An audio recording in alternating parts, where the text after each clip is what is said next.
Get ready for the rocking sounds of the 60s, 70s, and 80s. Decades Rewind is a 15-piece band that takes us back in time with some of our favorite music. And today's Sounds of the Suncoast, we have a preview from some of their singers. Take it away.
So we're going to have you come up. Now you are, tell me a little about yourself and your band.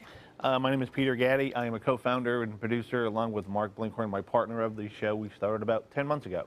All right, and you know, this is far from the main band because it's a whole enchilada. Correct. Yes, we have a 14-piece band, 6 vocalists, not just the 3 you see here. Horn section, the whole 9 yards, 3 big video screens showing American culture throughout the show. Oh, fun. I love it. 60s, 70s, and 80s, all hits all night long. And what's setup like? Because I imagine that's a lot. Setup is a long time. We have an amazing road crew. We have 11 people behind the scenes. It takes them a good 3, 4, 5 hours to set everything up. And you always have a giveaway for Yes, we veterans. do. One of our vocalists, Wade, is the CEO of Heartstrings for Heroes, and we give a guitar away to a vet. We'll be honoring 2 vets this weekend on Saturday and Sunday. All right, definitely a great music and a great cause that you have going on now. If you want to check Decades Rewind out, you want to go to Manatee Performing Arts Center September 3rd and 4th, or you can visit their website for tickets, manateeperformingartscenter.com.